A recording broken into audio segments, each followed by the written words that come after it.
to talk today about our September campaign. From last year particularly, so a particular case study, something that we did at Charity Water. And really what I'm going to try to do is just tell you guys with as much depth as possible what we did. A couple of things about Charity Water for starters. We're based here in New York City. We are not yet 5 years old. And we provide clean and safe drinking water in the developing world through, at the moment, 22 partners in 17 countries. A couple of important brand values, people might not be familiar with us.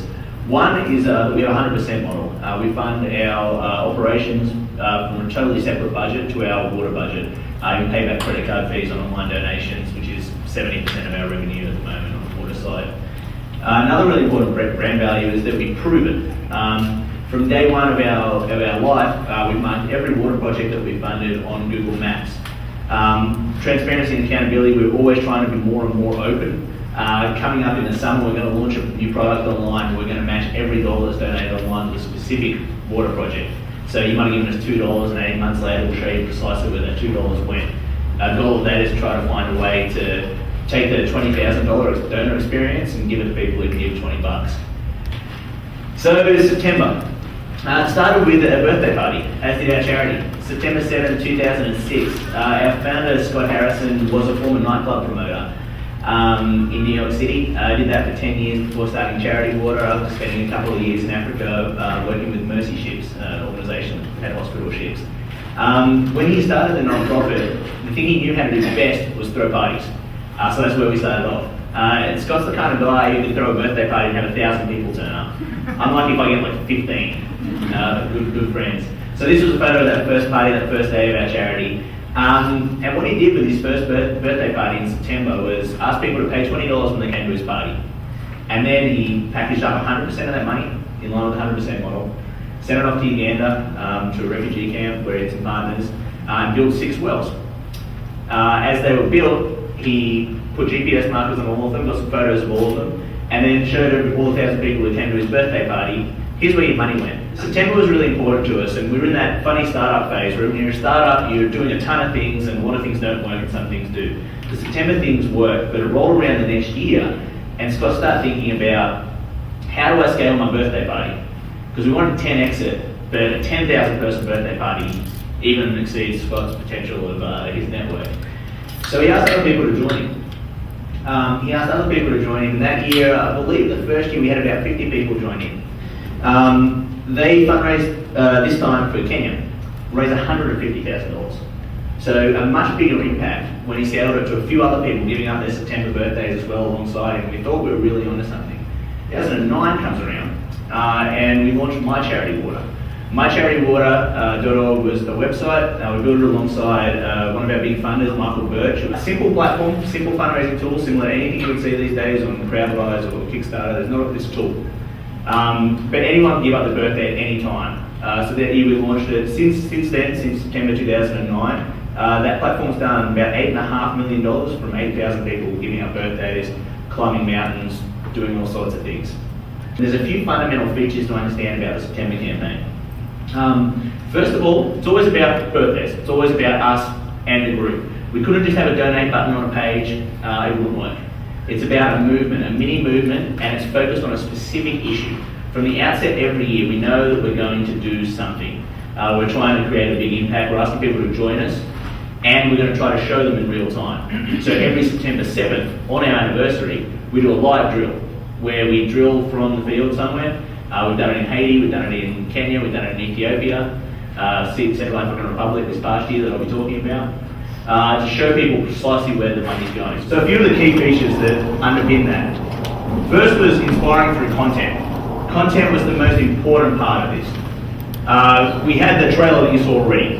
We had a plan for 4 centerpiece videos, the trailer and then live drill videos from the field where we live drill on September 7th. We had about 5 more pretty extensive videos that explain more about Central African Republic, history of Central African Republic, how sustainability of water projects work. Some videos showing just how hard it was to do work in CAR. So almost every week we're releasing a new video asset to inspire and educate people that were connecting with the campaign. We had targeted communications. We were sending emails out every week to our campaigners. We were hitting up different people in different ways that we thought would connect with us. On Facebook, this was cool on the video front, On Facebook, we were making some very small snippet videos, 1 or 2 minutes, of just things from behind the scenes of the shoot. Our Facebook fans loved it, so the people that are most connected with us, they opted into getting content from us every day. We also reached out to a lot of other partners, YouTube, Vimeo, Twitter, StumbleUpon. There are publishers everywhere. It's pretty easy for a web publisher to give up free stuff if it's cool and if you ask very nicely and have a connection and a relationship. But more important than that was word of mouth. Word of mouth is critical, and it's critical to the success of charity water. What happens when you have a fundraising campaign that has 1,000 people is that that's 1,000 word of mouth campaigns. That's you telling your mum, your dad, your best friends, your Facebook network, the people that listen to you, that don't listen to brands, that have ad blindness, that have a million messages coming into the day. If your best friend tells you something, you'll listen to it. So the word of mouth piece was essential. And again, shareable content was the key. We've been campaigning for a long time digitally. We know the average campaign is about $1,000. Once it becomes successful and raises $1. Half of the campaigns on My Charity Water raise nothing. They do nothing. And that's pretty static. So I knew I needed 3,400 people to probably start a campaign to get 1,700 that were going to fundraise if I was going to hit 1.7 million purely from digital. So on the outset, the first few days we raised about 10 grand. But we had a couple of hundred people sign up for campaigns, and those early campaigners wound up being the most successful. They drove more money. The people that started in the first few weeks, it takes 3 months for a campaign to kind of do its life cycle. They raised more money in that first period. But we also kept a close eye on traffic. We kept a close eye on video views. We kept a close eye as well just on online chatter. Were a lot of people sharing it on Twitter, and what were they saying? Were they saying they were inspired, it was great, check out this video, or did it fall a bit flat? The final amount we raised online only was a little over $1 million. We hit our goal of providing every bioactive clean water. We dropped in some funds from Eastlake Community Church that had raised $260,000 on My Charity Water, sold off the final spots on at our charity ball. The donate button, 2 options on the campaign was donate or campaign. The donate button was a small portion compared to the campaigning. Will and Jada Smith were our biggest campaigners, but again, a small portion to the campaigning. A lot more happened. I've got a few other key results now for reference notes for some of these down. The final campaign count was 1,030 people joined it, which kind of fluctuates to our average. We didn't get our 1,700, we got 1,030. We had about 1 million people hit the landing page, 1 million eyeballs, 45 million media impressions. ABC covered us on ABC 2020. They were inspired by the content, common theme. 200,000 video views, and we had a brand lift that continued into the new year. And we see that every September, and Charity Water's kind of growth curve is a bit of a rocket ship right now. A lot of it lies on the back of this campaign and this sharing. A few learnings, and I'd love to get into questions and mouse things around this stuff. First, inspire. I think I've really covered that one. Inspiration, you can't measure it. It's the most important part of our digital strategy. Would someone share this? Are you inspired? Ask yourself that question. Content creativity, sharing rules. People will pass things on if they like it, if it's interesting, if it's cool. Very easy to pass things on for free online, especially if it's not an ask. There's something magic in uncomfortable transparency. I can't describe it much better yet, aside from when you're looking at something and you're just feeling a little bit uncomfortable, you're in the right spot. We learned that at Live Drill, and then we found it's informed how we approach more things. For a long time, Charity Water had been saying $20 gives one person clean water for 20 years. Message was everywhere, easy, snappy, people ran with it.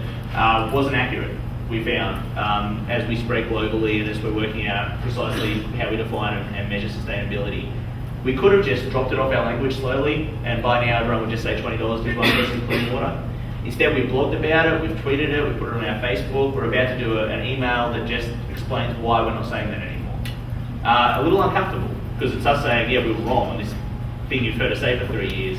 But it's the right thing to do, and it builds trust, which is trust is at the core of every great relationship. And finally, measure and do it wrong quickly. Do it wrong quickly is something I say a lot internally. I picked it up from Mike Moran, who's a former mentor of mine. He wrote a book about that. Things are pretty cheap and easy to do online, so do a lot of them, measure them, don't do them anymore. I love talking to direct marketing folk. Direct marketing folk often feel like there's a big gap to this whole crazy social media world. Nothing at all. Paul and I were talking about this beforehand. Things that have stayed true in direct marketing for ages work here, but everything's measurable when you're doing an online approach. You can do a lot of things and do it wrong quickly.